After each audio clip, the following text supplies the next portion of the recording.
presented by JMD Films. जिंदाबाद जिंदाबाद जिंदाबाद अखिलेश भैया जिंदाबाद जिंदाबाद जिंदाबाद चिराग पासवान जिंदाबाद जिंदाबाद जिंदाबाद। आजी कहाँ जाता जातनी खेत कुदारी ले ले हाँ खेत से जाता नहीं हाँ। अब वोट में क्यों मारे के चले का कहाँ बा? तू है बांगला छापो बांगला छापो? 2 नंबर पर हाँ। हाँ हम का नवा हमको रहे अखिलेश के? हाँ चली तो चलो, चलो, हाँ, चली मेहरी के मनिहाया पाना राजा हो कहनवा ए हो सजनवा हमरो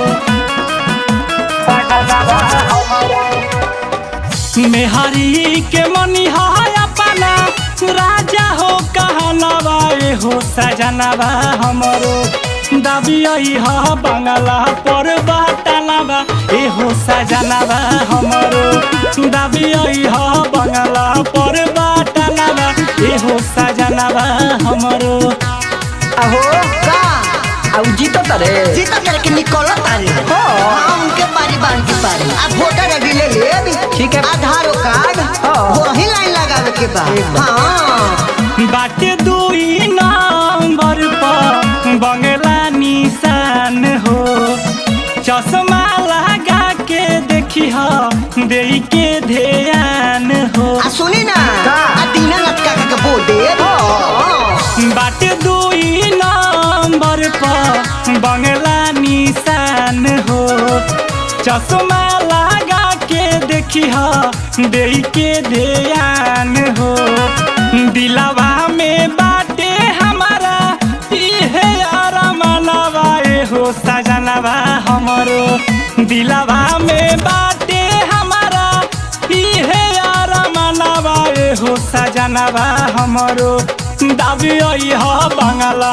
पर बाटनवा ए हो सजनवा हमरो दाबियई ह बंगला पर बाटनवा ए हो सजनवा हमरो। आहू बैठकी लगाओ तलम हो जा गोलू बाबू हऊ सोनू जी आहू ले राहुल जी आओ अमरनाथ बाड़े मगनो जी बारे हाँ उनको क्लियर ले भी आ मोने समझायो त वो जे मारे के बच्चों को हे पो काना पो ओही पर बांगला पो अच्छा ठीक है भाई हाँ चलो हाँ